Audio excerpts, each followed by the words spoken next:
네, 뉴스와는 다른 새로운 이야기 뉴스설의 강지영입니다. 뉴스설의 경제 수업 시간. 오늘은 2023년 경제를 돌아보겠습니다. 한양대 겸임교수 김광석 교수님 모셨습니다. 안녕하세요. 네, 안녕하세요. 반갑습니다. 네. 날씨가 그래도 좀 꺾여서 다행이에요. 날씨 추운데 워낙 또 더위랑 추위에 약하실 것 같아서. 추위는 안 약하고요. 아, 그래요? 더위에만 약합니다. 아, 그렇군요. 딱 네. 좋겠네요. 예, 좋습니다. 알겠습니다. 올 한 해 사실 이슈가 되었던 경제 이야기 좀 많습니다. 본격적으로 한번 짚어보겠습니다. 키워드 띄워주세요. 2023 경제 뉴스 결산, 세계 경제부터 우선 돌아보겠습니다. 매크로하게 보겠는데 사실 이제 미국과 중국 경제가 굉장히 휘청였던 올 한 해였습니다. 그러니까 미국의 연초 이제 실리콘밸리 뱅크를 해가지고 갑자기 이게 무슨 사태야? 뱅크런 막 일어나고 네. 진짜 옛날 기억 같긴 한데 다시 한번 상기시켜 주시죠. 잠깐 23년을 회고하는 데 있어서 정말 폭풍과 같은 일이 있었던 거죠. 네. 미국의 은행이 도산한다고 하면서 정말 공포감이 치솟았던 네. 그 지점인데 일단 기본적으로는 미국 금리가 치솟았었어요. 채권 금리가. 채권 금리가 치솟는다는 얘기는 채권의 가격이 바닥으로 떨어진다. 떨어진다. 근데 채권은 물론 은행들이 보유하고 있어요. 네. 왜냐하면 앵커님이 제가 은행이라고 하면 저축을 해요. 저축한 돈을 가만히 갖고 있는 게 아니라 주식이든 채권이든 투자하는 거예요. 그렇죠. 그래서 돈을 또 많이 벌려고 노력하는 거예요. 근데 채권에 많이 투자를 했었단 말이죠. 근데 채권 가격이 떨어진 겁니다. 물론 이 채권을 만기까지 보유하면 손실은 보지 않아요.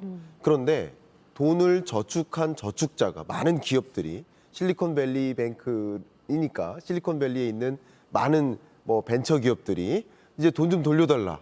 나 돈이 없다. 왜냐하면 경기가 안 좋으니까. 그런데 돈을 돌려달라고 하는데 이미 그 돈을 대부분 채권에 투자했었는데, 그러니까 미실현 손실이라고 해요. 미실현 손실이 발생하고 있었는데 돈을 돌려달라고 하니까 돈을 돌려주려면 어떻게 해야 되죠? 미실현 손실을 실현시켜 가면서까지 돌려줘야 되니까. 돈을 돌려줘야 돼요. 그러면서 난리가 났던 거죠. 실리콘밸리 뱅크 사태가 있었고, 근데 거기서 멈추는 게 아니라 그 밖에 다른 은행으로까지 부실이 전이되는 것, 이런 것들이 공포감을 많이 줬었던 네. 2023년 연초에 굉장히 중요했었던 경제 현안이었다고 생각해 볼 수 있겠습니다. 그래서 그다음에 사실 국가 부도 위기가 또 한번 찾아왔었어요. 부도 된다 안 된다. 미국이 국가 부도 간다고. 네. 물론 이제 안 갈 거에 많은 사람들은 야, 그 전에 불 끌 거야라고 했긴 했지만 네. 그렇게 언급되는 것 자체가 또 큰 이슈였잖아요. 그렇습니다. 실제 미국 신용 등급에 대해서 강등도 있었고 또 무디스는 향후 강등할 수도 있다는 식으로 부정적으로 전망치를 또 제시했었죠.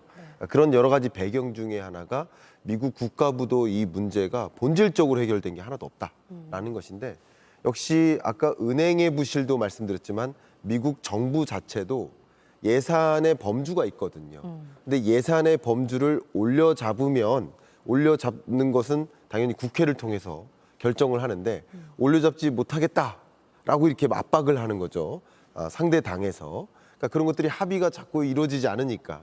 그러니까 국회에서 어떤 의사결정을 내려야 되는데 제대로 의사결정을 못 내리고 합의가 절차가 자꾸 지연된다라는 것은 국가 부도 위기라고 볼 수 있겠죠. 결국 재정이 부족하기 때문에 추가적인 부채 의존해서 좀 나라 살림을 해야 된다라는 입장이었는데, 근데 그 국가의 어떤 한도, 예산의 한도, 부채 한도를 더 올려잡지 못하게 만들겠다라는 것이 대외적으로 보면 굉장한 정쟁이지만 경제난에 해당되는 역할. 그러니까 실제 국가 부도로까지 연결되면 뭐 예를 들면 극단적으로는 군인들한테 월급도 못 주는 거예요. 그러니까 국방 시스템도 붕괴되는 거죠.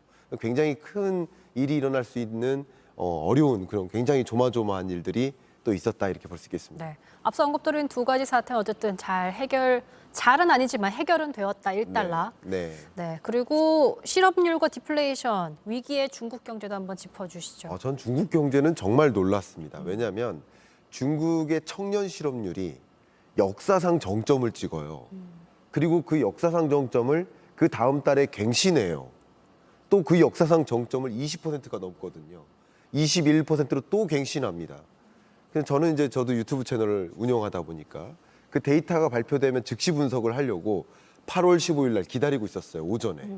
근데 그 청년 실업률이 발표돼야 될 그 시간 10시 반인가 그랬어요, 오전에. 근데 발표될 시간이 오히려 이 데이터를 발표하지 않는 거예요. 맞아요. 왜 발표를 안 하지? 내가 뭔가 잘못 본 건가? 시간을 미스한 건가? 뭐 이런 생각을 했는데 그래도 어쨌든 라이브니까 말씀드려야 되잖아요. 그래서 제가 라이브 중에 뭐라고 말씀드렸냐면 아마도 중국 정부가 발표하지 않은 것 같다라고 말씀드렸는데 그게 결론적으로 사실이었습니다. 맞아요. 그러니까 청년 실업률이 너무 극에 달하다 보니까 이 실업률을 아예 발표하는 게 손해겠다라고 생각하면서 발표조차 하지 않는 그리고 지금까지도 발표를 하지 않고 있습니다. 또 한 가지 중국 경제에 굉장히 큰 위협적인 요소를 좀 찾아본다면 또 물가 상승률이에요. 세계적으로 이 고물가 때문에 지금 힘들었잖아요. 23년 안에. 네. 근데 중국만 나홀로 이 물가 상승률이 마이너스를 기록합니다. 마이너스 최근에도 0.2, 또 최근에는 마이너스 0.5%로 마이너스를 계속 지속해요. 그리고 앞으로도 이 소비자 물가가 더 마이너스를 지속할 것 같다라는 것을 판단할 수 있는 근거가 바로 생산자 물가예요. 왜냐하면 생산자 물가가 떨어지면 한 2개월 정도 격차를 두고 소비자 물가가 영향을 받아요. 선행 지표예요. 근데 물가가 떨어지고 있습니다. 그러니까 디플레이션 우려예요. 왜 물가가 떨어질까요? 제가 한번 질문을 드려보면 과일 가게 사장님이라고 한번 가정해 볼게요. 네. 사과 가격을 낮춰잡아요. 왜 낮춰잡을까요? 소비자가 없으니까. 안 팔리니까. 맞아요. 네. 소비자가 안 사니까예요. 소비자는 저축하고요. 기업도 신규 투자를 안 하고 수요가 둔화되니까 그러니까 내수 경기가 위축되니까 중국의 디플레이션 우려 상황까지 온 겁니다. 그러니까 이런 것들이 좀 긍정적인 측면 한 가지만 말씀드리면 중국은 여전히 세계의 공장 역할을 하잖아요. 그리고 미국에 여전히 미중 패권 전쟁 중에도 웬만한 미국 마트 같은 데 가면 한 40~50%가 다 중국산이에요. 그만큼 중국산 제품의 가격이 떨어진다라고 한다면 글로벌 인플레이션 압력이 하방으로 작용하겠죠. 그럼 미국 물가 입장에서는 땡큐인 거죠. 와, 그렇죠. 물가 빨리 잡히겠구나. 어. 그럼 물가 빨리 잡히겠다라는 신호가 중국의 디플레이션이라고 한다면 그러면 기준금리 인하도 좀 당겨질 수 있겠구나라고 볼 수 있겠죠. 이런 것은 좀 긍정적인 신호지만 우리나라처럼 대중국 그 무역 의존도가 높은 나라로서는 또 중국 경기 침체를 보여주는 요소니까 그게 마냥 좋은 것만은 또 아닌 그런 상황이라고 볼 수 있겠습니다. 여러 가지 영향이 있습니다.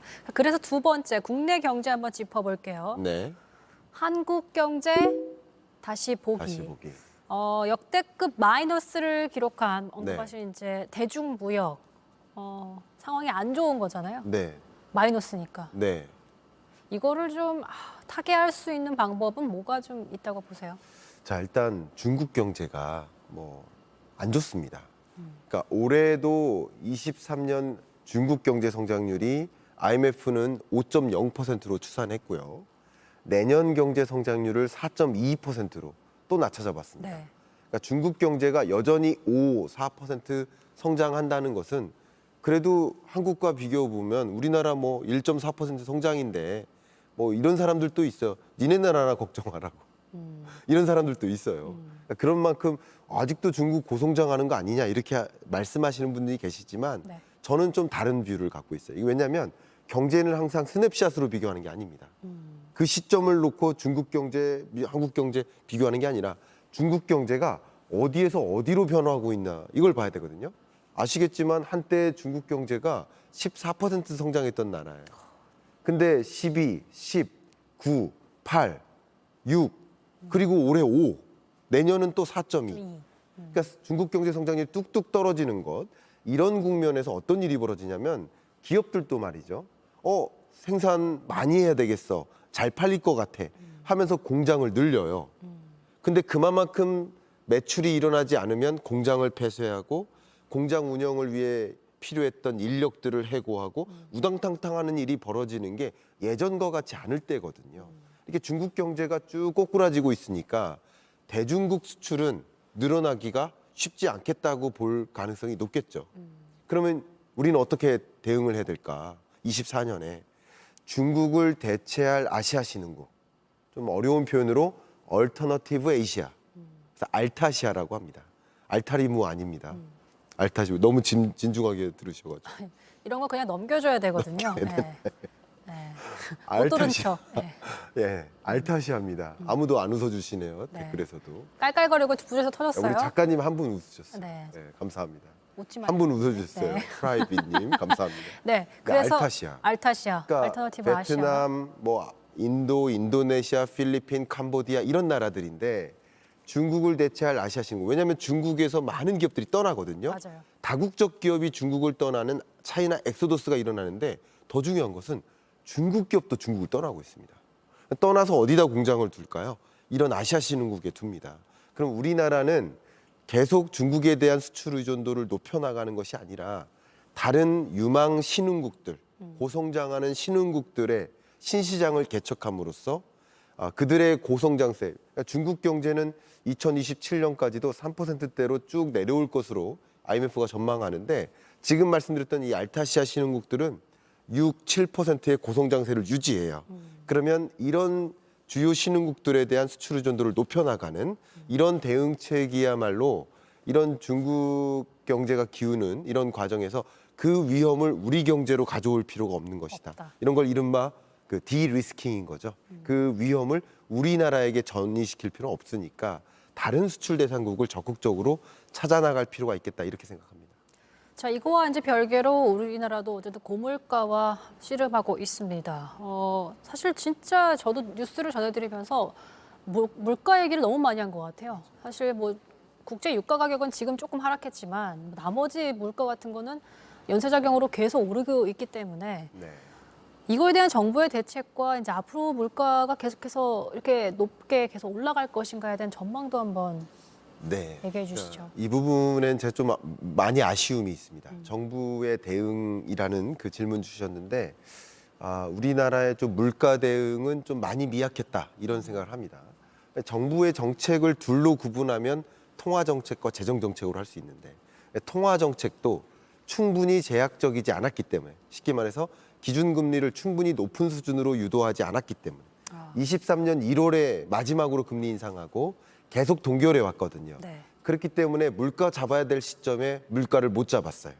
그래서 정점 기준으로는요. 미국이 9.1%를 기록하고요. 유럽은 10%를 넘었었습니다. 11%에 가까웠습니다. 그때 우리나라 물가는 6.3%였거든요. 정점 기준으로는 그렇게 높지 않았어요. 근데 물가 잡기에 좀 게을리했기 때문에 근데 게을리했다라는 측면도 있지만 어찌 보면 사실 금리를 올리면 또 대출 금리라든지 이렇게 또 힘들어하는 부분이 분명히 있기 때문에 더 과감하지 못했던 부분이 있던 것 같아요. 그런 부분도 저도 이해를 합니다. 네. 그런데 어쨌든 물가 잡아야 될 시점에 물가 잡는 일을 놓치면 나중에 금리를 인상하든가 더 후폭풍이 야기될 수 있기 있거든요. 때문에. 그래서 좀 금리를 먼저 올렸어야 되지 않는가라는 생각인데 왜냐하면 네. 지금 12월이잖아요. 어제도 미국 물가가 발표됐는데요. 미국 물가 상승률은 2%대로 떨어졌습니다. 근데 우리나라의 물가는 더 높아요. 아직도 3%대예요. 그러니까 물가 잡는 일을 더디했다라고도 통화정책 관점에서 생각해 볼 수 있고요. 그다음 재정정책인데 이 부분은 좀 많이 아쉬웠어요. 왜냐하면 현 정부가 물가 잡는 노력을 공급을 더 확대하는 그런 방식이 아니라 가격 자체를 그냥 잡으려는 예를 들어서 빵 가격 잡고 우유 가격 잡고 가격 그 자체를 잡는 노력을 했어요. 근데 이게 현실적으로 불가능한 것이 가격을 잡으려고 하면 기업 입장에서는 이윤을 극대화해야 되니까 그렇죠. 비용을 줄여요. 줄이기 시작하죠. 그래서 어떤 일이 벌어집니까? 슈링크플레이션. 그러니까 가격은 유지한 채 양을 줄이거나 스킨플레이션, 품질을 떨어뜨리거나 이상한 방식으로 기업들이 대응을 한 거예요. 이런 것들이 더 많은 문제를 줬고 더 중요한 것은요. 가격을 못 올리게 억누르고 있다가 이 억누르는 현상을 빼버리면 갑자기 또 급등해요. 그러니까 결과적으로 세계적으로 물가를 좀 안정화시키는 흐름을 유도했는데 우리나라만 좀 물가 잡는 시점을 좀 더디해서 놓쳐서 결과적으로 우리나라는 더 스티키하게 끈적끈적하게 물가 안정세를 더 빠른 시간 안에 잡지 못하는 그런 걸 야기하지 못하는 일이 벌어져서 또 다른 나라들이 이제 물가 잡고 금리 인하해서 경기 부양시켜야지 하고 움직일 때 우리나라는 또 같이 못 움직일 수도 있지 않을까 하는 그런 걱정이 좀 됩니다. 그래서 그런 얘기를 좀 더 짚어보겠습니다. 세 네. 번째는 이제 예상입니다. 2024년을 이제 바라보면서 내년 한국 경제 얘기를 해야 되는데 말씀하신 대로 이제 미국이 이제 금리 인하를 언급을 했어요. 네. 그럼 사실 미국 주식 시장이라든지 이런 건 굉장히 좀 호황인데 네. 말씀하신 대로 우리는 지금 물가를 잡지 못했기 때문에 금리를 더 올려야지만 이걸 잡을 수 있는데 금리 여기 인하했다 해도 같이 내릴 수도 없는 그런 상황이잖아요. 그렇죠. 네. 네. 정말 이 우리나라는 자 미국 같은 경우는 한번 생각을 해보면 그렇게 강한 경기 침체가 또 안 왔고 여러분 아시듯이 미국 경제가 굉장히 좋았습니다. 23년 안에. 근데 물가는 또 나름 잡았단 말이죠. 지금 2.7%까지 떨어졌으니까. 그러니까 물가는 많이 잡았고 네. 경기는 또 지켰어요. 그러니까 물가와 경기라는 두 마리의 토끼를 결과적으로는 연준은 파월이 잘 잡아낸 거라고 해석해 볼 수 있을 것 같아요.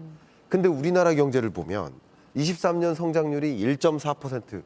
정말 강정 앵커님 인생을 통틀어 인생 동안에 3번의 경제 위기가 있었어요. IMF 외환위기, 글로벌 금융위기, 2020년 팬데믹 경제 위기. 이때의 경제 성장률을 제외해 놓고 보면 23년 올해 성장률이 제일 낮은 거예요. 굉장히 강한 경기 침체가 온 겁니다. 1.4%예요. 그러니까 우리나라는 물가도 못 잡고 경기도 못 잡은 거예요. 그러니까 이런 것들이 물가 잡을 때 빨리 물가 잡고 또 경기 회복을 위해서 움직였어야 되는데 차라리 이런 것들이 좀 결과적으로 우왕좌왕했었다라는 제 회고를 좀 해보고요. 그런 것들이 이제 주식시장에도 영향을 미치는 거죠. 나스닥 같은 경우는 정말 최고점을 향해서 올라가고 일본 주가도 이렇게 올라가는 우리는 더디게 올라가잖아요. 그런 것들도 같이 맞물렸다라고 해석해 볼 수 있겠습니다. 내년에 그럼 한국 경제가 좀 가장 먼저 좀 물가를 먼저 잡아야 된다고 보시는 겁니까? 그렇습니다. 아직도 우리나라는 3%대 중반의 물가 상승률을 기록하고 있기 때문에 이 물가를 빨리 잡아야만 그다음 이 통화 정책을 물가 잡은 채에서 물가 신경 안 쓰고 나머지 경기 부양이나 나머지 문제, 금융 불안, 부동산 PF 부실 네. 다른 문제를 해결하는 데 집중할 수 있어요. 근데 물가가 안 잡힌 상태에서는 이것도 신경 쓰고 이것도 신경 쓰고 어떻게 해야 될지도 모르는 굉장히 어려운 국면이라고 볼 수 있습니다. 그런 상황에서 이제 부동산 규제 완화를 예고했는데 네. 국토부 장관 후보자가 그런 얘기를 했죠. 내년 부동산 시장은 그러면 어떻게 좀 네. 보시는지. 자, 부동산 시장 같은 경우는 일단 세계적인 그 시대, 경제적 시대를 구분할 때 20년, 21년이 완화의 시대. 왜냐하면 팬데믹 경제 위기에서 이겨내려고 제로 금리를 도입하고 그때 돈의 이동이 있었죠. 주식 시장, 부동산 시장. 맞아요. 주가 호황, 부동산 호황. 그러니까 완화의 시대 때 일어나는 특징들입니다. 그리고 22년, 23년은 뭐예요? 긴축의 시대. 물가 잡는 게 숙제였고 물가를 잡기 위해서 금리를 엄청나게 끌어올렸던 시대. 그러니까 긴축의 시대 때 돈이 어디로 또 이동해요? 은행으로 쏠려요. 그러니까 주식시장 무너지고 부동산 시장 무너지고. 그러니까 완화의 시대 때, 긴축의 시대 때 나타나는 특징들입니다. 근데 2024년은 이제 긴축의 시대에서 완화의 시대로 다소 건너가는 전환점이라고 볼 수 있어요. 다만 이 전환기가 급격히 금리 인하, 대대적인 금리 인하 이런 시대는 아니고요. 매우 점진적으로 천천히 금리를 인하하는 시점이다. 여기에 부동산 정책도 완화적으로 같이 움직인다고 한다면 부동산 예를 들면 아파트 평균 매매 가격, 전국 평균 아파트 매매 가격을 가지고 본다면 24년 중반 정도면 강보합으로 전환될 것이다. 그러니까 지금도 보합이거든요. 근데 보합세에서 약보합과 강보합을 오르내리락 할 텐데 24년 좀 중반쯤으로 갈수록 강보합에 가깝게 이게 상승하는 거 맞아? 하는 질문. 왜냐하면 보합에 가까우니까 반 정도는 여전히 떨어지고 있는 거예요. 반 정도는 오르고 있는 거예요. 그러니까 지금은 반 이상이 떨어지고 있는 것이고 3분의 1 정도는 여전히 오르고 있거든요. 전체 전국 그 아파트 매매 가격을 가지고 본다면. 근데 보합에 가까우니까 그런 현상, 미스매치라고 생각할 수 있는 평균 가격이 오른다고? 근데 우리 집은 떨어지고 있는데 이런 생각들을 하실 만한 그런 어떤 부동산 시장의 모습이 지금뿐만 아니라 24년까지 전개될 텐데 평균 가격으로 보면 강보합에 가까운 흐름으로 전개될 것이다. 이렇게 저는 전망을 하고 있습니다. 자, 이쯤에서 저희가 퀴즈 드리겠습니다. 아까 이제 김광석 교수님께서 언급한 이제 중국을 떠나서 다른 곳으로 눈을 돌리고 있다. 그래서 네 글자 알터네티브 아시아 요거의 줄임말입니다. 무엇인지 남겨주시면 저희가 영화표 선물 드리겠습니다. 네. 알타리무라고 쓰시면 안 됩니다. 뭐라고요? 네, 아무것도 못 들었습니다. 네. 댓글 한번 살펴볼게요. 네. 전쟁 반대님이 물가 오르는 건 매년 오르는데 급여를 좀 더 올려야 되지 않냐. 청년들 다포 세대다. 부동산 올리는 건 청년 2번 주기로 거라고 본다. 이렇게 말씀하셨고요. 물가는 끈적끈적, 수출은 부진, 경기는 한파. 진짜 언제 숨통이 트일까?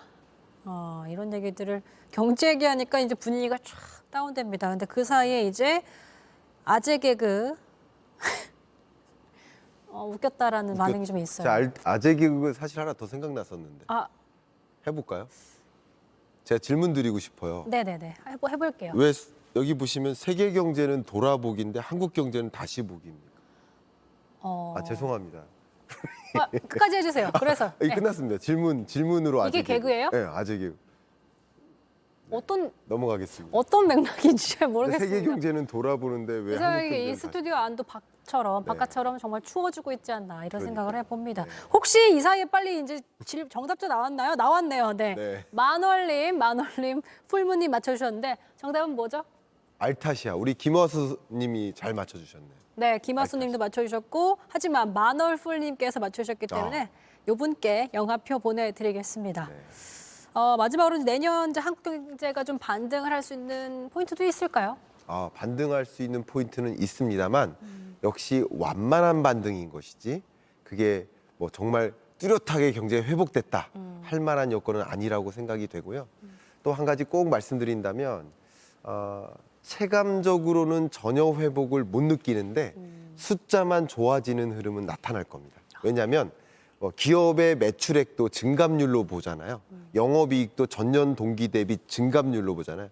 GDP도 2023년 대비 2024년에 증감률로 보거든요. 그래서 그 증감률 데이터는 23년과 비교하기 때문에 계속 숫자는 좋을 겁니다. 기업의 실적도 굉장히 크게 증가한 것 같고 수출도 계속 마이너스였기 때문에 23년과 비교하면 또 좋아지는 것처럼 느껴지지만 숫자는 체감은 좋은데 되지 않는. 체감은 전혀 회복된다고 느끼지 않는 그런 이상한 경제적인 기저효과라고 표현해 주셨는데 기저효과적인 그런 어떤 숫자의 모습들이 전개될 것이다 이렇게 보고 있습니다. 네, 마지막으로 이제 교수님이 준비하신 게 좀 있잖아요. 그거. 준비한 게 있고요. 네. 제가 임무를 완수해야 되는데 네네네.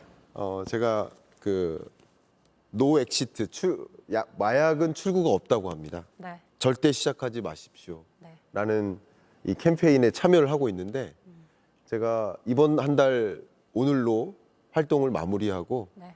그 활동의 대상을 지명을 해야 돼요. 2명을. 네. 그 중에 1명을 강지영 앵커님으로 지명하고 싶어서요. 네. 한 달 활동 잘 부탁드립니다. 네. 이거 주시면, 드릴까요? 네, 주세요. 주시면 이거는 각자 만드는 건데. 그렇군요. 이거 쓰셔도 됩니다. 제가 지명을 좀 바로 하겠습니다. 저는 2 사실 명을요? 2명까지는 아니고 저는 지금 보고 계신 시청자 여러분 중에 저와 이 뜻을 함께 해주신다면 마약의 위험도 너무 중요하기 때문에 요즘 너무 사건이 많잖아요. 한 번 시작하면 절대 돌아올 수 없다고 합니다. 이런 운동 널리 퍼뜨리면서 그런 거 있으면 또 신고해 주시고 여러분의 참여 좀 부탁드리겠습니다. 네. 너무 좋습니다. 여기까지 하면 됐겠죠? 네. 오늘도 경제 얘기 또 마약에 대한 중요성, 마약 위험성에 대한 얘기를 들려주신 교수님과 함께 해봤습니다. 자, 저희는 또 내일 새로운 이야기로 돌아올게요. 시청해주신 여러분 고맙습니다. 안녕.